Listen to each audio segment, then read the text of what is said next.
arrived in the interior of the castle and there into the dining hall, Brenton, and Sir Rucker found themselves quickly in the king's presence. And as soon as they did, they too found themselves in the midst of the rest of the king's guard. In total, there were 12 of them, though not all were important enough to name. Brenton knew, as that was never the case. There were always one or two, perhaps three, who were far greater than the rest in any group. Rucker was one of them, Brenton knew, and the other two, well, perhaps there was but one.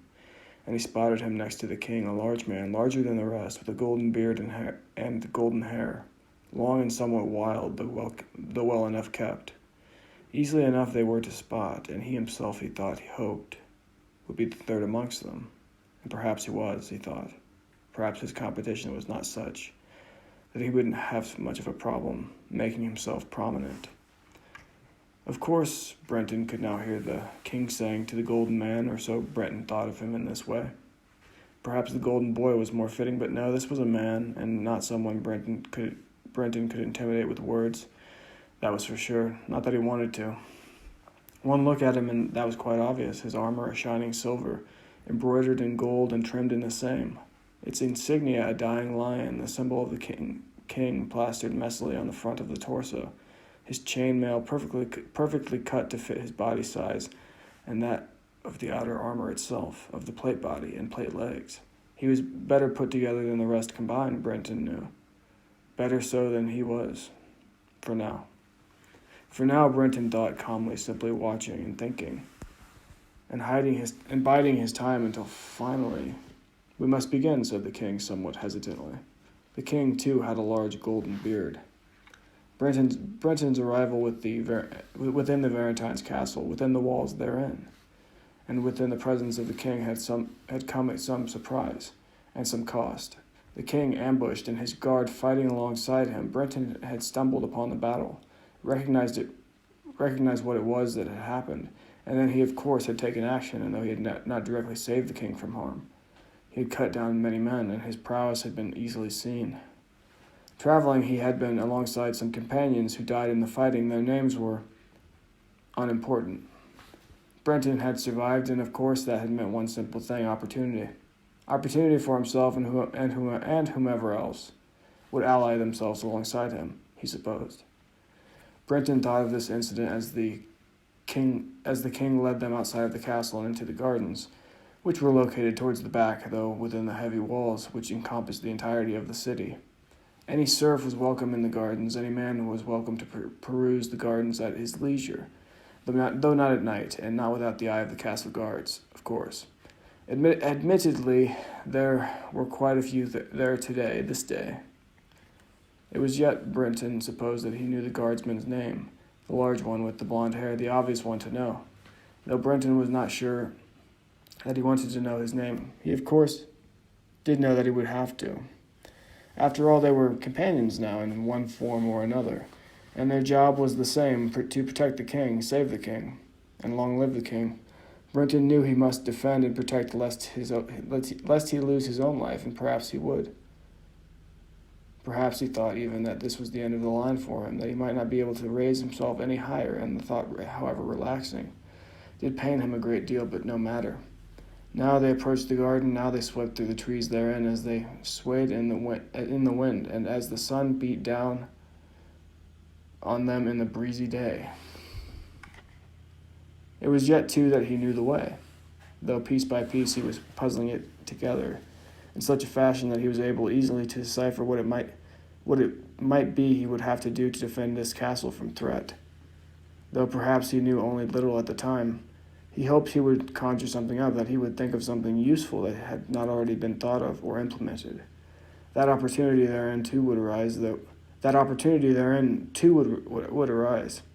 though uncertainty waned his thoughts. But again, no matter was he, and he tried to, despite himself, enjoy the day, as it were, the breezy, sunny, beautiful day.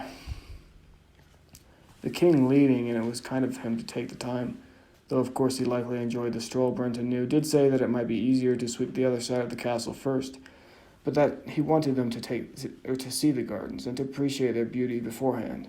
And they were beautiful, the gardens, filled with flowers of every kind, each wilted and drooping, now in the fall air. though still beautiful, at least to Brenton, who knew that they would rise once more in the coming spring. Rise again, he thought, as he had. By the time their stroll had ended, Brenton had yet grown tired of the gardens and their beautiful array of vegetation. It was kind of amazing, he thought, that such earthly wonders existed, that such a place might stand on its own, or rather by a man's hand, by the castle gardeners, and the king himself. Perhaps even for but a moment Brenton thought he was in the wrong position, and that it might be better to simply take care of flowers, and if he went with the king and the other guardsmen, perhaps he would have had a good laugh at the thought, but as it were, he was in their presence, and he had to remain stifled and serious. And again, by the end of the stroll, the king turned to the men and said this. All of this beauty, he did say, all of this beauty is now yours, and I want all of you to enjoy it in your time away from me. He smiled and then continued to walk, now towards the castle. As night fell, as some hours passed, and as it was now within the wee hours of the twilight, which did last approximately 1 hour, the king gave orders to the guardsmen, to his men, that they may rest, that they may walk the gardens, or pace their quarters, whichever and whatever did suit them, with the exception of the golden man, whose name was never mentioned. Food was provided and drink as well, but with one exception to the previous night's concessions: no ale. If they were to drink, it would have to be a variant of the Valentine's wine, and it had to have been produced from the gardens themselves, wherein there were vineyards, of course. This news disappointed Brenton, of course. The Leo of a man could barely keep himself from leaving the place, in fact, but instead decided to resign himself to his quarters, wherein he did pace and did wait, though for what, he was uncertain.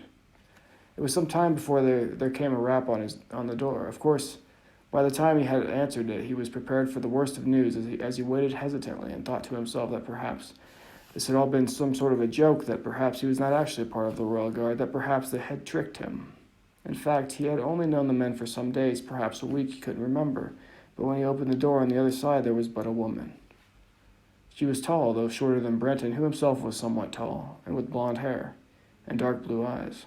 When Brenton looked at her, upon her face, he only saw a smile of welcoming, which her voice did illustrate, as she spoke to him sweetly. Welcome, she said. Sir Brenton, she added, somewhat nervously. Brenton opened his mouth to say something, but paused a moment and leaned his arm against the wall to take a look around the sides of the entranceway. He then stood back and straightened himself. Who are you, miss? She smiled and in reply did say, I am Miss Ark. Brenton nodded. I see. You're probably wondering what it is I'm doing here, she said, looking down nervously, though still smiling. Brenton nodded once more. I am, yes.